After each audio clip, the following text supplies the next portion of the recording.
आमिर उस्मानी ने लिखा है, जिन्हें सहर निगल गई वो ख्वाब ढूंढता हूं मैं, कहां गई वो नींद की शराब ढूंढता हूं मैं। मुझे नमक की कान में मिठास की तलाश है, बरहनगी के शहर में लिबास की तलाश है। वो बर्फबारियां हुई कि प्यास खुद ही बुझ गई, मैं सागरों को क्या करूं कि प्यास की तलाश है। घिरा हुआ है अब्रे माहताब ढूंढता हूं मैं, जिन्हें सहर निगल गई वो ख्वाब ढूंढता हूं मैं, कहां गई वो नींद की शराब ढूंढता हूं मैं। नाज़रीन, मैं हूं यासिर रशीद और आप मेरा व्लॉग देख रहे हैं। नाज़रीन, मैं समझने से कासिर हूं कि किस इकदाम की मजम्मत करूं, उन मनाजिर की कि जिसमें अवाम सरकारी इमलाक को नुकसान पहुंचा रही है, या उस मंजर की कि जिसमें हमारे मुहाफिज घरों में घुसकर घरेलू अशिया की तोड़ फोड़ को रियासती रेट की बहाली करार दे रहे थे। उस मंजर की मजम्मत करूं जहां एक DIG की आंख एहतजाज के बायस जख्मी हुई और वह अस्पताल जा पहुंचा, या उस मंजर की कि जिसने 47 वजूदों को मनो मट्टी तले पहुंचा दिया। उस मंजर की मजम्मत करूं जिसमें पुलिस पथराव से बचाव के लिए भाग रही है, या उस मंजर की मजम्मत करूं जिसमें एक माजूर लड़की को व्हील चेयर से नीचे गिरा के घसीट के पुलिस वैन में पटका गया। उस मंजर की मजम्मत करूं जिसमें कमांडर अवाम को समझाने और तामुल का मुजाहरा करने की तलकीन करता रहा और अवाम ना रुके, या उस मंजर की जिसमें पुलिस के सामने दुपट्टा फेंकने वाली को बालों से पकड़कर मर्द एहलकार घसीटते रहे और उसे अपनी फतह समझते रहे। उस मंजर की मजम्मत करूं कि जिसमें हम इमदाद के लिए मारे मारे फिरते रहे, या उस मंजर की मजम्मत करूं जिसमें करोड़ों की बसों को पल भर में जला दिया गया। क्या उस मंजर की मजम्मत करूं जिसमें कलिमा लिखे हुए बोर्ड पर डंडे बरसाए गए, या उस मंजर की मजम्मत करूं जिसमें पुलिस एहलकार ही मोटरसाइकिल्स की तोड़ फोड़ हमाजहती से करते दिखाई दिए। क्या उस मंजर की मजम्मत करूं जहां पे विफाकी वजीर काजी आला के किरदार पर सवाल उठाते दिखाई दें, या उस मंजर की मजम्मत करूं जिसमें अदालत कभी कानूनी और कभी गैर कानूनी के मामले में उलझी हुई दिखाई दे। क्या उस मंजर की मजम्मत करूं जहां पर्चे इस हिसाब से काटे जाएं जहां खुद को दुश्मन मुल्क का बासी तस्वर किया जाने लगे, या उस मंजर की जहां सालों से चलते हुए मुकदमे पे होने वाला खर्च केसेस के खात्मे पर रायगां जाने लगे। क्या उस मंजर की मजम्मत करूं जहां पे अदलिया के बोलबाला के नारे ऐवाने बाला के अंदर लगाए जाते रहें, या उस मंजर की मजम्मत करूं जहां पर मुल्क की इत्तेहादी जमातों का सरबराह खड़ा होकर यह बात करे कि हम अदालत उज़्मा के सामने डेरा लगाएंगे। उस वक्त कि जब दफा 144 का नफास हुआ होगा, वहां पर गौतम की कहानी मुझे याद आने लगती है, जो कहता है कि शऊर क्या है। एक इल्तजाम वजूद है और वजूद का इल्तजाम दुख है।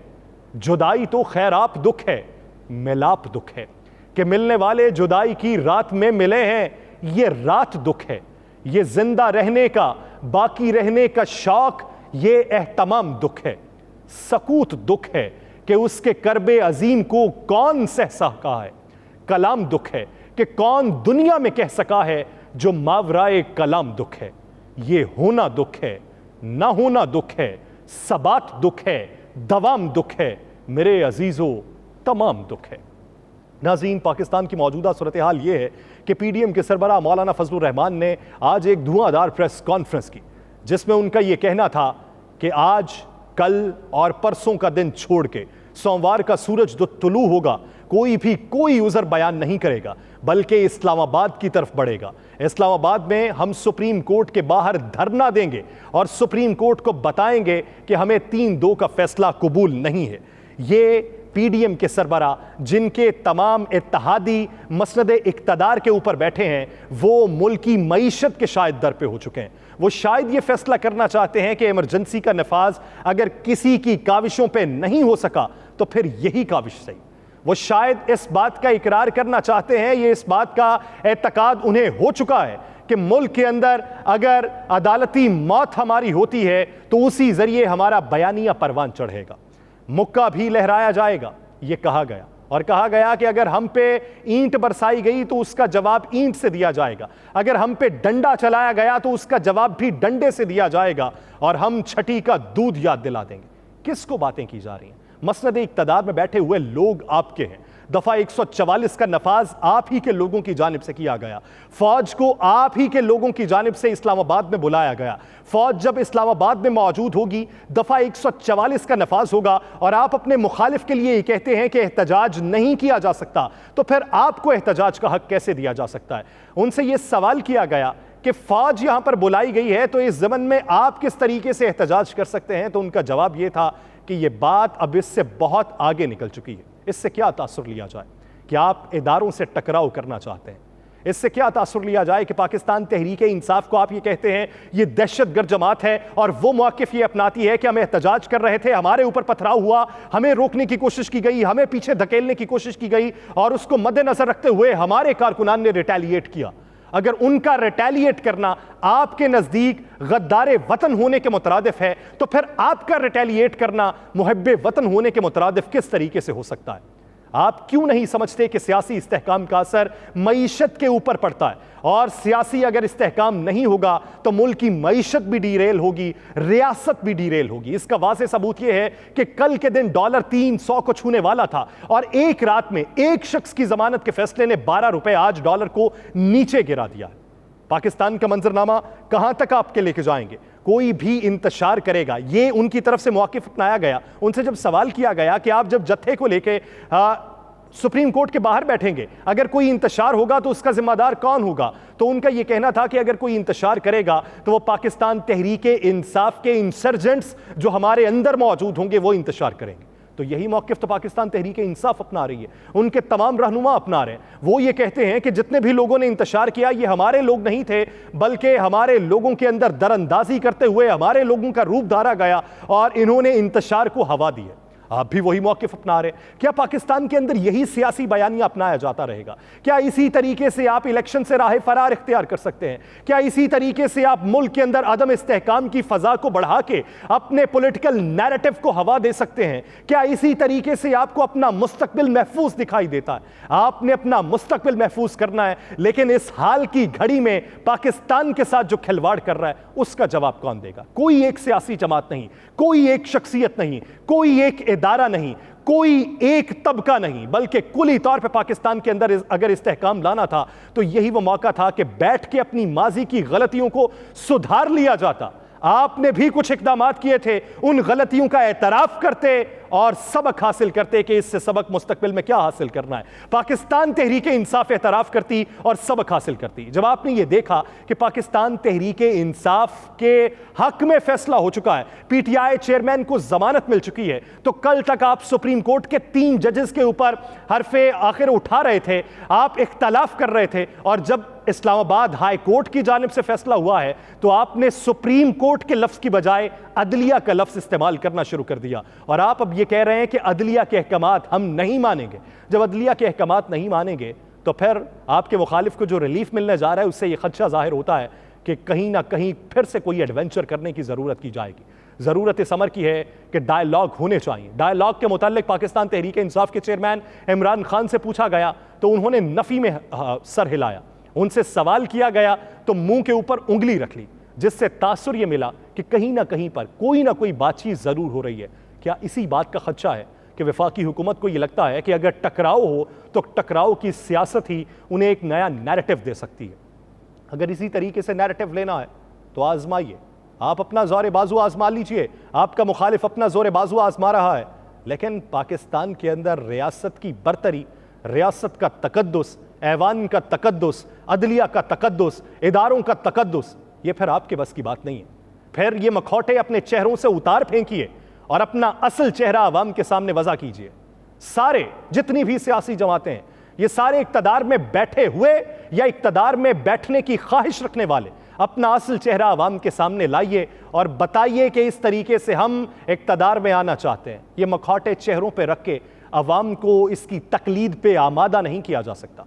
आज इस्लामाबाद हाई कोर्ट में जब ये बात की गई है कि अल-कादिर ट्रस्ट केस में 2 हफ्तों के लिए चेयरमैन पीटीआई इमरान खान को जमानत दी जाती है, तो उसके बाद जिस तरह की प्रेस कॉन्फ्रेंसेस हुई हैं, जिस तरह वफाकी काबीना में ये फैसला हुआ है कि एमरजेंसी तक जाया जाएगा, और फिर बाद में वफाकी वज़ीर इत्तलात आके ये बात करती हैं कि मीडिया में ऐसी बात नहीं होनी चाहिए, तो फिर बताया जाए कि अदालत उज़्मा ने तो कहा था कि 14 मई के फैसले को लेकर नहीं बैठेंगे, हम उस पर कोई मुदल्लल फैसला करेंगे और वही मुदल्लल फैसला 15 मई को भी हो सकता है और आप उसी दिन सुप्रीम कोर्ट के बाहर जाना चाहते हैं, तो ये इंतशार की सियासत को हवा देने के मुतरादिफ होगा। ये सिर्फ एक इदारे के खिलाफ नहीं बल्कि किसी और इदारे के साथ भी टकराव करने के मुतरादिफ होगा कि जब फौज इस्लामाबाद में तैनात होगी, आप अवाम को इस्लामाबाद में दाखिल होने का हुक्म देंगे, तो फिर तसादुम से कौन बचा सकेगा।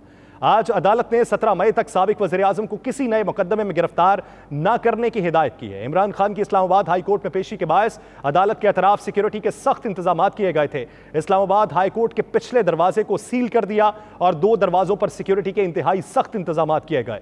Chairman Tehreek Insaf Imran Khan police lines guest house से अदालत में पेशी के लिए रवाना हुए और उनके काफिले की सिक्योरिटी के इंतजाम DIG ऑपरेशंस देख रहे थे। अदालत पहुंचने के बाद इमरान खान डायरी ब्रांच में गए जहां उनका बायोमेट्रिक हुआ। इमरान खान की अदालत में पेशी के मौके पर अदालत के अतराफ PTI कारकुनान जमा हुए जिन्हें पुलिस ने मुंतशिर कर दिया। चेयरमैन तहरीक इंसाफ इमरान खान की गिरफ्तारी के खिलाफ दरखास्त पर समाअत के लिए खुसूसी डिवीजन बेंच तश्कील दिया गया। इस्लामाबाद हाई कोर्ट के चीफ जस्टिस आमिर फारूक ने जस्टिस मियां गुल हसन औरंगजेब और जस्टिस समन रिफत इम्तियाज पर मुश्तमिल बेंच तश्कील दिया जिसने दरखास्त पर समाअत की। अब कल ये बात ख्वाजा आसिफ ने भी की कि फैसला जो बाद में होना था वो फैसला पहले किसी की ऑडियो लीक में मंजर आम पे आ चुका है, तो वहां पे सवाल ये पैदा होता है कि उसी ऑडियो लीक में ये भी कहा गया था कि एतराज किया जाएगा चीफ जस्टिस के ऊपर और ये केस जो है जस्टिस मोहसिन अख्तर कियानी को रेफर कर दिया जाएगा। लेकिन आज तो चीफ जस्टिस ने दीगर 2 जजेस का बेंच बना दिया, तो अब वो फैसला, अब वो ऑडियो लीक के मंदरजात किस मनाजिर में आप अवाम के सामने पेश करेंगे।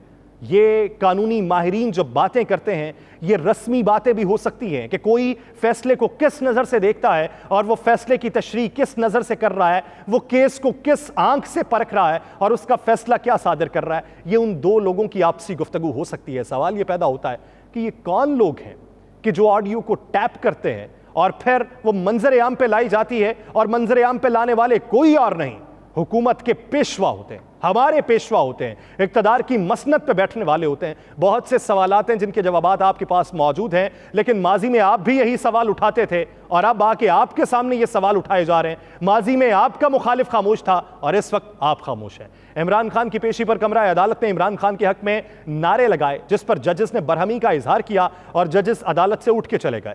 कमरा अदालत में वकील की जानिब से नारे लगाने पर अदालत ने बरहमी का इजहार करते हुए कहा कि ऐसे नहीं चलेगा, ये कोई तरीका नहीं है, मुकम्मल खामोशी होनी चाहिए। अदालत ने समाअत में नमाज जुमा का फिर वक्फा किया। इमरान खान केस की समाअत के लिए 2:30 बजे फिर पेश हुए। अदालत में नमाज जुमा के वक्फे के बाद समाअत का दोबारा आगाज हुआ तो ख्वाजा हारिस ने दलाइल देते हुए कहा कि यह इमरान खान की जमानत कबल अज़ गिरफ्तारी और हिफाजती जमानत की दरखास्त है। हमने एक और दरखास्त में इंक्वायरी रिपोर्ट की कॉपी मांगी हुई है। हम चाहते हैं कि नैब को इंक्वायरी रिपोर्ट की कॉपी फराहम करने का हुक्म दिया जाए। नैब की इंक्वायरी रिपोर्ट का अखबार से पता चला। अदालत ने सवाल किया कि आपको नोटिस के साथ कोई सवालनामा नहीं दिया गया, क्या आपने नैब ऑफिस विजिट किया? Advocate general Islamabad barrister Jahangir Jadoon ने अपने दलाइल में कहा कि जो पटिशन यहां दायर की गई उसके लिए मुतबादिल फॉर्म मौजूद है।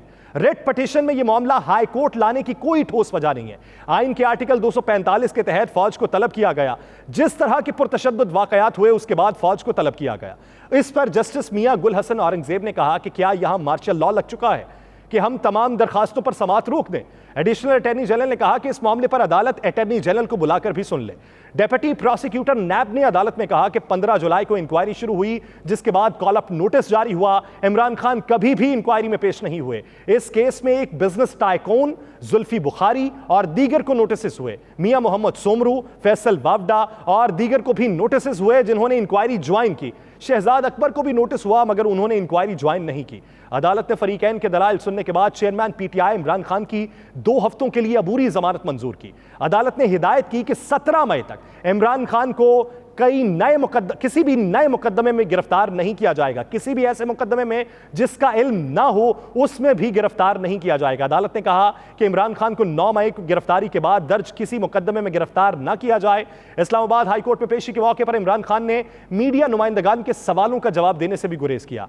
चेयरमैन पीटीआई इमरान खान जब इस्लामाबाद हाई कोर्ट की डायरी ब्रांच में बायोमेट्रिक कराने के बाद निकले तो उन्होंने कैमरों को देखकर विक्ट्री का निशान बनाया। इमरान खान से पूछा कि दौरान कैद आपकी एस्टेब्लिशमेंट से मुलाकातें हुई। इस पर इमरान खान ने नफी में सर हिलाया।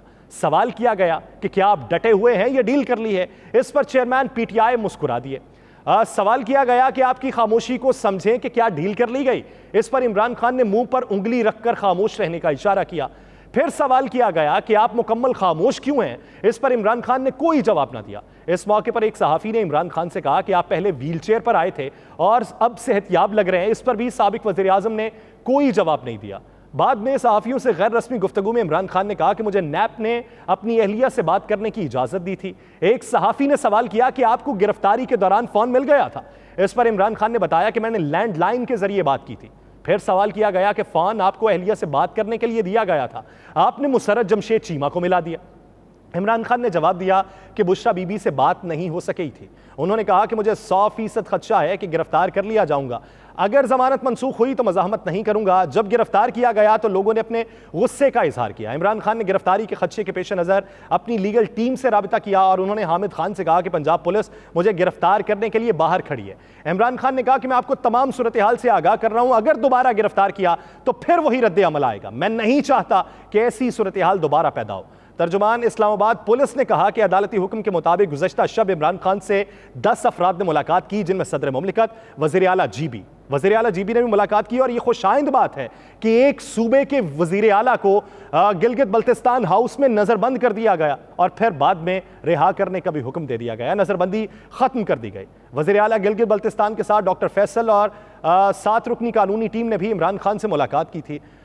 ये मुलाकातें हुई, उसके बाद एक कुली तौर के ऊपर तमाम केसेस में उन्हें जमानत मिल चुकी है और ये कवर्ड जमानत है। इससे पहले भी ये जमानत लाहौर हाई कोर्ट में अप्लाई की गई थी कि हमें एक एम्ब्रेला बेल दे दी जाए, वो बेल जो प्रोटेक्टेड बेल हो, जो तमाम मुकद्दमात के अंदर हो। लेकिन उधर से फिर इनकार हुआ था और आज इस्लामाबाद हाई कोर्ट ने जमानत दे दी है।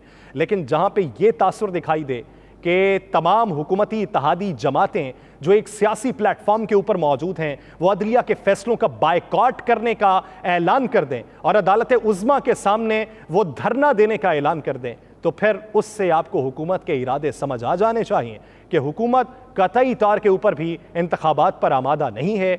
हुकूमत एक नए बयानिए के पीछे है और नया बयानिया उन्हें किस हद तक तक़वियत बख्श सकता है, ये एक बुनियादी सवाल है। लेकिन बैनुल अक़वामी सतह के ऊपर भी आपको तासुर देखना पड़ेगा कि कितने ममालिक हैं जिन्होंने इमरान खान की गिरफ्तारी के ऊपर बातें की हैं, कितने ममालिक हैं जिनके मेन स्ट्रीम मीडिया चैनल की शह सुर्खियां हुकूमत मुखालिफ थी और इमरान खान के हक में थी। दुबई के सबसे बड़े बिजनेसमैन डॉक्टर बू अब्दुल्ला ने भी ट्वीट किया और लिखा कि बिहाइंड यू स्किपर। तो आपको बैनुल अक़वामी सतह पे अपनी खारजा पॉलिसी को भी मद्देनजर रखना हो। मैं ये नहीं कहता कि केसेस को ख़त्म कर देना चाहिए, मैं ये भी नहीं कहता कि हुकूमत अपने तमाम केसेस से बर्रियत का ऐलान कर दे, मैं ये भी नहीं कहता कि मुखालिफ को दबाने के लिए या मुखालिफ से डील करने के लिए एक तरह का एनआरओ दे दिया जाए। लेकिन जो भी हो, आईन और कानून की रोशनी में हो और पलड़े यहाँ पे हुकूमत को भी बराबर रखने चाहिए। ये ना हो कि पीटीआई के लिए कुछ और तर्ज अमल, पीडीएम के लिए कुछ और तर्ज अमल। मुझे दीजिए इजाज़त, अल्लाह ने के बाद।